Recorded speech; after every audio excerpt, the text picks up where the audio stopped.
Good morning, everyone. We're here today, leaders in the legislature and from myself and representatives of the governor's office, to announce that the budget targets, the first big gates that need to go by, a universal budget agreement that has been made.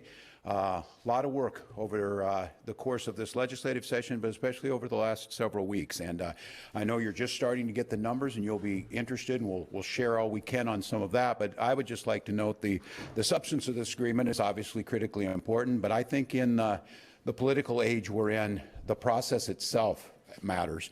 A few weeks ago, at a State of the State address, no secret, I was fairly critical to the administration of President Trump and the dysfunction of D.C., but I was very careful to talk about, and the line I used was that Minnesota could write our own story.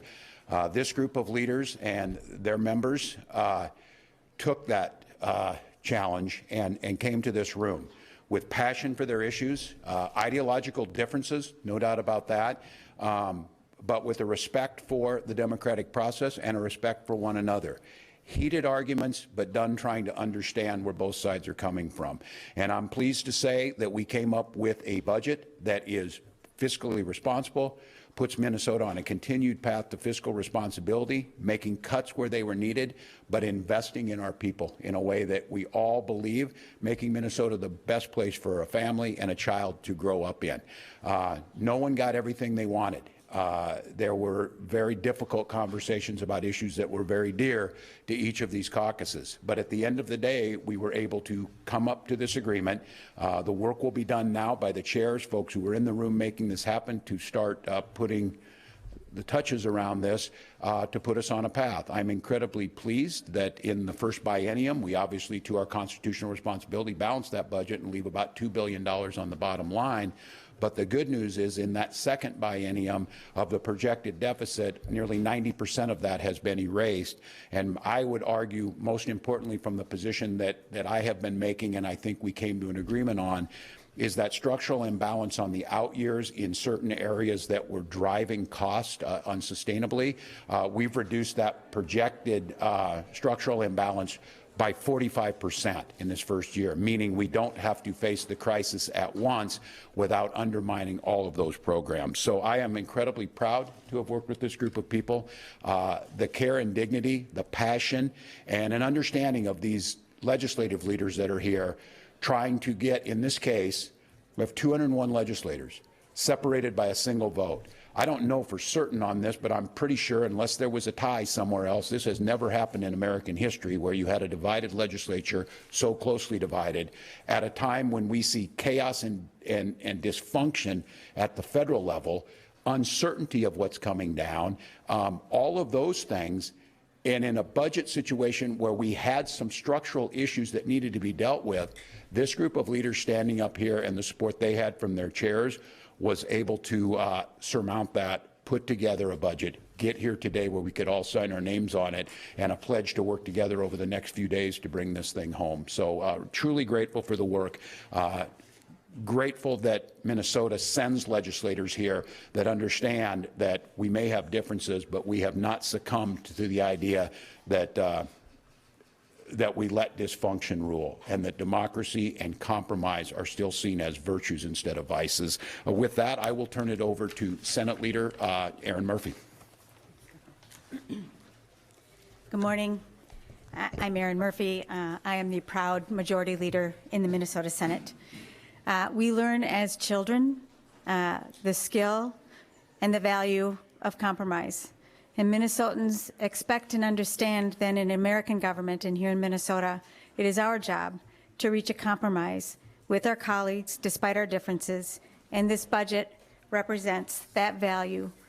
At a time when things seem so uncertain in America, we believe it is important that we put together a budget that balances into the future so that Minnesotans can count on us and the work that we do for the people of Minnesota. And we eliminate a little bit of the stress of the chaos that is coming their way in their daily lives. This budget framework invests in shared goals like education, health care, and family budgets. It prioritizes children and workers and working families across the state of Minnesota. This was not an easy budget to balance. Sometimes things that are very hard are also good, and I'm proud of the work that I have done with my colleagues here and Leader Johnson, who is not with us this morning but was in the room with us every step along the way. It is our job, and the Senate came to this debate fighting for structural balance, to reduce the deficit in the out years, and to make sure that with the tools that we have, we are investing in the people of Minnesota. This budget and the compromise represents that. It is hard and good, and I am proud of our work. Thank you, and I will turn it next to Speaker Demuth. Good morning. It's good to be with you. I am Speaker Lisa Demuth, and with the very unusual start that we had in the Minnesota House of Representatives, it is good to be with you at this point, standing as leaders along with the governor to explain to you where we have reached targets and a direction to continue the state moving forward is a very important piece in Minnesota history. I do want to thank the governor. As Senator Murphy mentioned, the governor invited Senate Minority Leader Mark Johnson to be in the room at all steps of the process, knowing that we are a legislature with 101 Democrats, 100 Republicans, but equally tied in the state of Minnesota. I believe a number of people didn't think we could get this work done, and we have proven to this point that we can get this work done. The global targets that we have come up with today demonstrate that in this division in the legislature, so closely divided, that we have agreed to do what is best for Minnesotans, and actually making some hard decisions, but doing overall what is best. We do have a lot of work left to do, but we are leaving that to our chairs, our conference committees, and the full body to make those determinations. I'm happy to tell you that with the global targets, we are seeing the largest spending cut in state history, nearly $5 billion from biennium to biennium, and that is progress. There is movement, considerable movement looking at that structural imbalance going forward and reducing where that is at. We also know that we have made great strides in protecting the funding for non-public education. We are protecting our schools. We are protecting our students so they can learn in the best way forward. I am very proud of the work that we have done so far. Minnesotans will be able to afford their lives here. Businesses will be able to thrive and survive. And I know you're going to have many more questions and you'll hear much more, but thank you. It's an honor to be with you this morning. Thank you, Speaker. Well, good morning. You've seen this movie before and you know how it ends. Minnesota has divided government yet again, and we have a budget agreement. The timeline here is very similar to the one in 2019. We're 5 days ahead of the 2019 pace. We do have all female legislative leaders of the majority or tied caucuses, so maybe that's a difference. In 2019, we had a one-day special session prior to the Memorial Day weekend. It is my hope that this year, because we're ahead of that schedule, that we will be able to wrap up our work either by the end of Monday or with a one-day special session before Memorial Day weekend. At the end of the day, we did compromise across the board on a wide range of issues. We fulfilled our commitment to taking care of people in Minnesota in health and human services in terms of biennial increases from one biennium to the next. In education, you will see on the target sheet that we handed out a negative 420 in the tails, but in actuality that means we're reducing the amount that education funding would have increased from $1.8 billion to $1.38 billion. And that significant increase in education funding that is baked in is because of the work that we did in 2023 to add inflation to the general education formula, and that's now part of the forecast. I'd like to really thank the governor for his strong leadership in these negotiations, keeping us all focused on the end goal of fiscal responsibility and having those hard conversations and getting through the hard things. I also think that it's worth noting there were 4 MVPs in the room. There were about 20 people negotiating this budget, but the 4 MVPs that often don't get mentioned would be the governor's chief of staff, Chris Schmitter, State Budget Director Anna Mingy, and the gentleman who had the no shenanigans handshake in February, Representative Zach Stevenson, Representative Paul Torkelson, because it was their no shenanigans teamwork that I think helped the House to be a united body for the most part in these negotiations. Certainly, as Democrats, we were allied with our Democratic colleagues on a lot of the harder issues in the negotiation, but Team House has worked through our difficulties, and I think the fact that we're 5 days ahead of 2019 means that we have learned to work together in this very difficult tied environment. So, thank you. Thank you. Well, thank you all. I would echo those sentiments and the chairs that were in there, and I do think you heard that, the moving things forward. It was, this was a hard one with hard issues, but I have to say the personalities that were in there and the dignity about the process, I think if Minnesotans do need to know that, and I think the country would be appreciative of this because it can still work. Democracy's hard, but it can still work. With that, any of us take some questions. What was it that caused negotiations to go on so long? Democracy, divided government, challenging issues. Policy issues? Was it just the sheer? Well, I would let them know. I think historically, this, as they said, is actually faster than it's been. This is pretty typical in a deliberative body. One person doesn't get to decide. So I think the pace was good. I think we set our expectations about we would go in there and get it. It doesn't work that way. Conversations that may look on paper that they were going to take a half hour took 10, 12 hours because people are so passionate about it. So I think this is pretty typical of a representative democracy and a deliberative democracy. And again, you heard all of these leaders say we are as evenly divided as any state in the history of our country has been, and here we stand with a deal. Governor, where do you stand on some of those big issues that have been talked about for weeks, immigrant health care, non-public school aid, those types of things, hourly school worker? Did you agree on all those things? Yeah.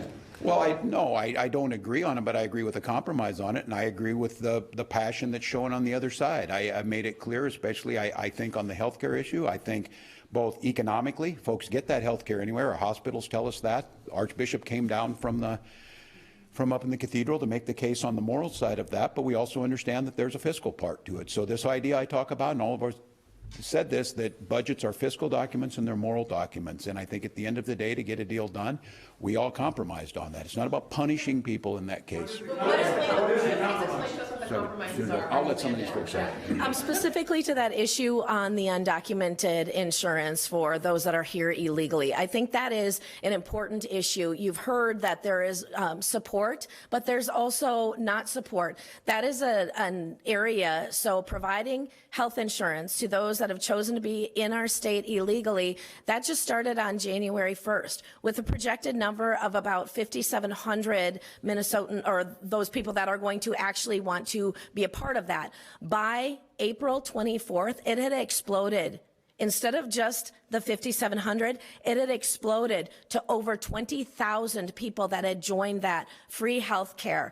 And that was something we looked at fiscally that could not go on. The compromise that we came to is that will need to come to an end, but we also recognize the importance of allowing that care for children that are here. That is part of the compromise that was raised. So adults on Minnesota Care, as undocumented, that will come to an end. Children that are undocumented, that are on Minnesota Care, that will be allowed to continue. It's not a measure of being uncaring, it's a fiscal issue, and there are still opportunities. Those Minnesotans that are here, those that are here illegally, they can still join the private market. So it's not that healthcare is being denied in any way. But that was one of the big conversations. There's a lot of thoughts that go into that from both sides of the issue. We had to make hard decisions in that room. And when we looked at numbers and we looked going forward, this was a compromise that we were all able to come to. Any negotiation, no one walks out completely happy. Speaker Emerita Hortman and I recognized that as we got the House started multiple times in the beginning of session. No one walked out completely happy about things, but yet we have to be able to work together. That specifically on that issue is how we handled it. Unemployment insurance for hourly workers. Unemployment insurance for hourly workers. We're talking about our hourly workers in school. That was a very big sticking point that we looked forward to. The education bill in the House of Representatives has been delayed almost 2 weeks, specifically because of that issue that was included in the finance bill. That bill did pass out of the Education Finance Committee, out of our Ways and Means. It was calendared on rules for 2 weeks ago on the 2nd of May. That bill will be heard tomorrow. That includes that includes unemployment for hourly workers that will sunset in 4 years. We've heard from our schools across the state that that is not unaffordable. It's a reminder, though, the people that are hourly workers knew that they were signing up for those jobs, and so it's not a question of whether or not they were unemployed. That is just when that portion of their employment ended. It is very easy, though, for schools to offer additional jobs throughout the summer should they want that. That will be ending if we can hold that through in the conference committee, but that is the stance right now. That was not a part of the agreement that we're talking about, but that was an issue of great conversation. That'll go through in conference committee, and we'll see where it actually lands. Yeah, let me add We're divided in the House, and now you're going to get to the other side of the Right. debate in the room. So the sunset on hourly school worker unemployment insurance is in the House bill. That will go to conference. That will not come back from conference. When we pass the education bill off the Minnesota House of Representatives floor, that provision will be in there. The bill will pass most likely tomorrow. And then we will also pass a bill that fully funds unemployment insurance for school hourly workers in the first biennium. And that will be a bill that will pass right following the E12 bill. I'd also like to just comment briefly on health care for undocumented Minnesotans. Undocumented people who are in Minnesota are people. They are Minnesotans. They are deserving of care. They pay taxes. They contribute to our economy. And this health coverage that they have received has provided life-saving cancer treatment, life-saving diabetes care. And so this budget agreement will end that health care for those individuals as of December 31st, 2025. We go into that eyes wide open that this will change people's lives, in some cases substantially for the worse. But it is a compromise, and under the compromise, we will be funding state government in the state of Minnesota. State government is finite, and we make these choices. But to preserve the functioning of state government, to preserve health care for everyone else being delivered when it should be delivered and how it should be delivered, we did make this compromise with the Republicans. Speaker Dale, could you step forward earlier, Speaker Regis Portman? Oh, do you want to talk about that first? Do you mind? Yeah, that's fine. I really appreciate it. I know you've got lots of questions. First of all, I am sorry that Mark Johnson isn't here with us this morning, and it was through our Wednesday morning walks that we decided together that he would join the room. So he was there because I wanted him there. We invited him, and we will continue to do our work together. But that's something we started early this session in power sharing. Just want to be really clear about that. Speaker Hortman was really eloquent on the issue of the care for Minnesotans who are undocumented. They are people who live and work in our communities across the state. They are taxpayers, and they will continue to need care. And care providers like myself and others will provide that care. It just won't be reimbursed. So when we think about this as a fiscal issue, this is pulling a thread from an already very tenuous healthcare system, especially in rural facilities. But more importantly, and this is a compromise and we have agreed to it, but I have spent most of my career in the legislature working on healthcare and coverage for people. It's a very difficult decision, a very difficult moment for the members of our caucus. One other issue that I just wanted to highlight for everybody is the issue of reinsurance. We reached a conclusion on that as well. We will no longer pay out of the general fund for reinsurance. We will pay for 2 more years of reinsurance. The first year out of the Healthcare Access Fund in the premium subsidy account, and in the second year we will establish a premium across the HMOs and health plans, the health insurance payers. They will pay for the reinsurance going forward, and then beginning in 2030, there'll be a tax credit for those payments going back to the insurance companies. So we've taken this off of the general fund, which we thought was very important. We are putting more of the responsibility back into the healthcare system to, as we do, contain the costs and growth of costs in the healthcare system. And that is the way that we are continuing to both subsidize and support what is the stable individual market. Speaker Davis, if I could have you address, we heard Speaker Hortman talk about the fact there's a lot of history made, a lot of firsts, but the governor being surrounded by all women up there, that's never happened in decades that I've seen. That's what we're done. Yeah, can you talk about the value of that? I really think it is, the leaders that you see up here have been chosen by our first voters and then our caucuses. And we are the ones that are equipped and charged with doing this work. So whether it is all women or more women, you know, whatever that is, again, Mary, you know I usually don't go that direction. If we are qualified, can work hard and get the job done, that's why we're all standing up here, and I fully agree with that. I don't want to.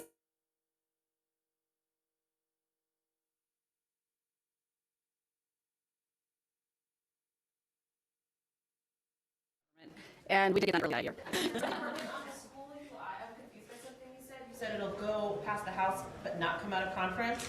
So will, and you did say there's a separate bill to help schools for the next 2 years. So That's right. Those benefits will pass the House but not the Senate. Is your anticipation it's going to stay in place? Or? The funding for the benefits will pass the House and the Senate. The provision to sunset is a House Republican provision in the House E-12 bill. That bill will go to conference. We will have conferees who will never vote for that provision, so it will not come back. Were there any other major areas of compromise aside from the ones we all just talked about that you guys think are worth highlighting? You know, I think when we look at paid family medical leave, and that is something that I have spoken about, we want to make sure in Minnesota that we are taking care of our employees.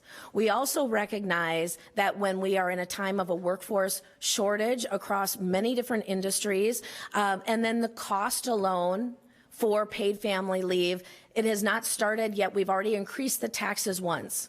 One of the compromise that we came out of this agreement with is by reducing by 0.1% that tax for businesses.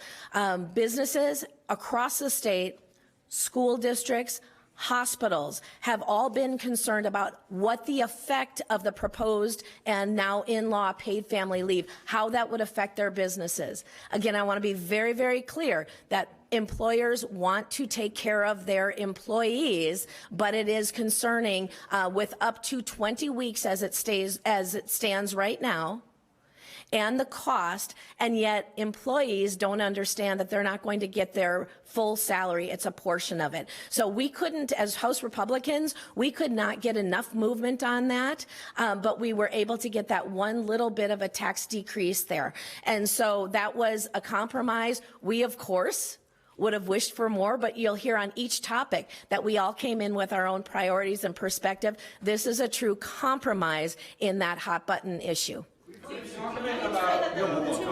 Two other issues that aren't addressed in the numbers. One is the pensions agreement. The House feels especially good about the pensions number because there is a target in both the first biennium and the second biennium.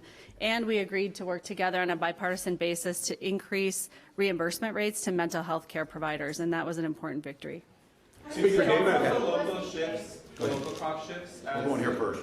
Yeah, Speaker Damon, Speaker Emerita Hartman already kind of addressed this, but could you comment on the relative roles in this deal coming together of the negotiations between the legislative leaders and the involvement of the governor and his staff in relative importance? Sure.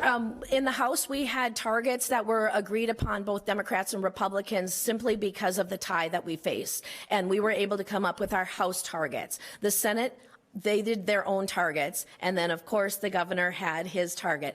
Getting us all into the same room and talking through sometimes line by line, issue by issue. The question earlier was, why did it take so long? There is a lot of decisions that have to be made and a lot of perspectives. Areas, I think it was the governor that said areas that should have been short, took a little bit longer conversations, but we worked very well together. And so the process alone, getting everyone in the room, and now this is only part of the process. Now these numbers go out to our committees, our chairs, the conference committees, and the work really gets done there, and then they'll be back on both floor. But it was good to have us all in the same room, hearing from some of the commissioners where we might have had questions, getting additional detail.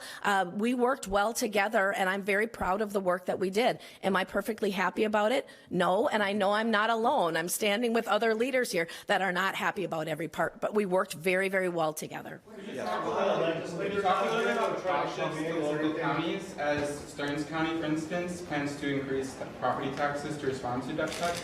I think I'll take that. A couple of the things that we have prioritized, we know that when we are moving costs and how it can impact our counties, it is very difficult. One of the things that we were able to do is secure funding for the SSIS system that counties count on. They have been coming back to the legislature year after year asking for upgrades on those systems. That is a benefit that we will be able to provide. We are also looking at potential policy changes that could give a little bit more flexibility to the counties in the way that they do their work, and that will all be worked out in conference committee. We want to keep costs low as possible, but yet services have to be deployed, and so that's kind of the way that we're working on it. I don't know if anybody wants to add anything This else. is a good description. I understand it. The counties are saying, well, you're shifting on to us, whatever. We're required by law to deliver, for the example, on special ed services. Well, the way Minnesota does so much of our human services in this is, and this is different than a lot of states, that the state funds it, but it's carried out through the counties. The way it works right now is the state reimburses 100%. And what the speaker is talking about a little bit is that we have shifted in some cases 5% of the required costs and said you come up with this. There is nothing that says they can't find the savings in this to reduce it. And I think the speaker talked about this. We all talked about this.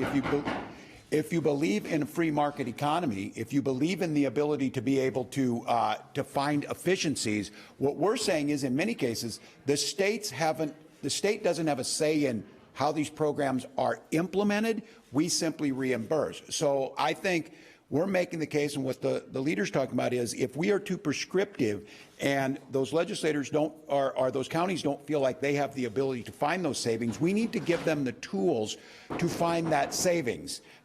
If they can, that's where we get the reduction in costs. I'm not certain of managing this. What's your sales tax proposal in this deal?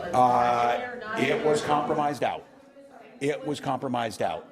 So. But is there bonding agreement on a bonding bill? Is that something? Bonding is still being worked. The bonding piece on this is that usually comes afterwards. Bonding is able to come after we're able to get this piece of it. Stadium, is there money in this deal for them?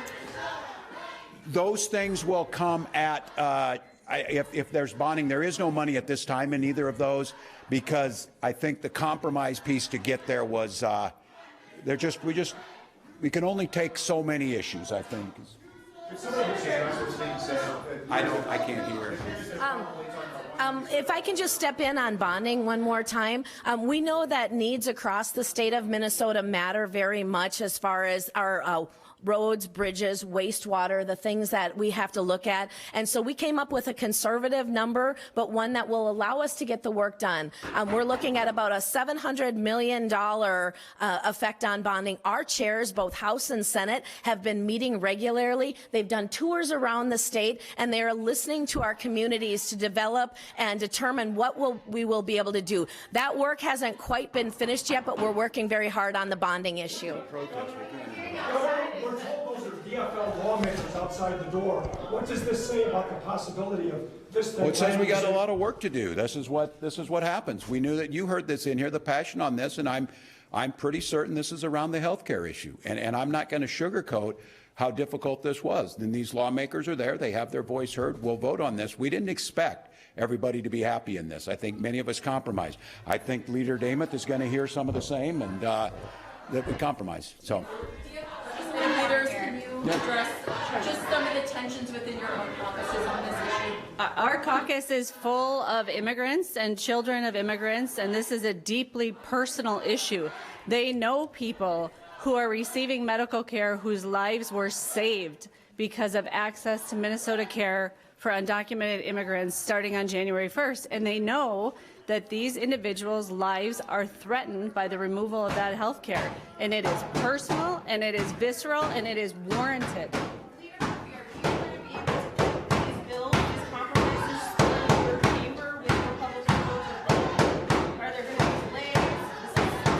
we have a job to do. The 34 of us and the 67 members in the Senate have the job to be able to move this budget through the chambers and to get it onto the governor's desk for signature. But it is the case, as I have been talking with my colleagues, that this is a very visceral and painful issue. I'm not at all surprised. That this is the response, and I would expect that this is going to be the case across Minnesota. Now, they're human beings. They are Minnesotans. They work in our communities. They work with and alongside us. They go to church with us. They are our neighbors. And we have made a decision in a compromise that suggests that they are other, and that is something that people are going to object to.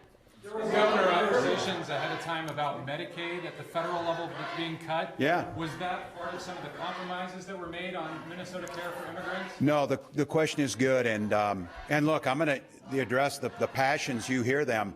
Decisions that have to be made of funding all of state government. This issue was a linchpin issue of whether we were able to get anything done and shut down government or not. So I hear the passion. On the issue of Medicaid, that's exactly right. The cuts at the federal level, specifically dealing with Medicaid, should the budget that looks like the House is going to pass go forward, we will be back here almost without doubt to have to relook at our budget because of the impact that those cuts will make. We made the decision amongst leaders is we are in our lane with our budget, managing what we manage based on our revenues and our expenditures and balancing out for those out years. The federal government is, the 800-pound gorilla in the room. If they make these decisions on health care, on transportation, and on other things, it will impact us in a profound way. One of the state prisons might be being closed. Can you talk about that? Yeah. There was a decision made that we will be phased closing the Stillwater Correctional Facility. And the reasons on this, that is a facility that houses about 1,100 inmates. It's 111 years old. There have been constant issues around the inability to provide safety towards the staff and safety towards the incarcerated individuals. The deferred maintenance that needs to be done to keep Stillwater even operational is becoming unsustainable. So the decision was made that we have the capacity inside the existing system to be able to house those incarcerated individuals, to do so in a safer manner, and to be able to get the operating costs that make that go forward. There's a plan out there, and I believe here in about an hour or so, Commissioner Schnell will hold a detailed presser for all of you to hear the details of how that will work. Again, we have about 560 employees out there and about a 4-year phase. And the agreement was, and they were very clear, includes no early release, includes no changes to the current incarceration sentences of the folks who are there. But over the long haul, there is hundreds of millions of dollars of deferred maintenance in that facility that it becomes untenable. This has been talked about for a long time. Speaker David referenced the private school cuts. Did you reduce the amount of your proposed cuts, or are there no cuts to private school aid? Just to clarify that. There are no cuts to non-public education as what had been proposed. And if I can say one thing on the news about the Stillwater prison, when we look at the deferred maintenance cost, as the governor said, and this would be a phased plan, recognizing the need to keep the incarcerated persons safe within the environment, and that facility is very old, and the upgrades and the deferred maintenance would be too much. So the plan is going forward. I understand there is that press conference later that will give more specific detail. Our concern was public safety for those that are both our correctional officers, incarcerated persons. All of that has been taken into consideration, and we were very supportive when we saw the plan, that there was a true plan. No early releases was an important piece of that too. So we were happy to support that. Where no tax increases stands. That was a big ask from you to start. It really was. When we look at the amount of taxes that Minnesotans have faced over the last few years, we wanted to make sure that Minnesota families could afford their lives. We know that there are not across-the-board tax increases. There will be a small increase on the tax on cannabis. That is almost right-sizing it, or it was very low. We were one of the very low-taxed states on cannabis. There will be an increase there. And then on the electricity, there will be a repeal of of the electricity tax for data centers going forward. And so those were the two areas that provided some revenue, but they were easily understood. Not across the board for Minnesota families, though. That was important to us. And out of that, I might make a case, and I'm grateful because this was a priority in my budget.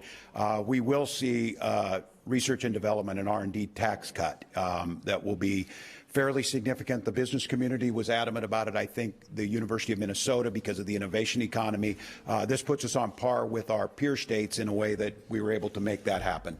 Can I just be real clear on the data centers? So currently, under current Minnesota law, data centers in Minnesota do not pay taxes on hardware, software, and electricity. It is only the electricity portion of the data center tax credit that will be rolled back and will in part pay for the R&D tax credit. So just want to be clear, the vast majority of the data center tax credit remains unchanged. How much revenue does that repeal raise?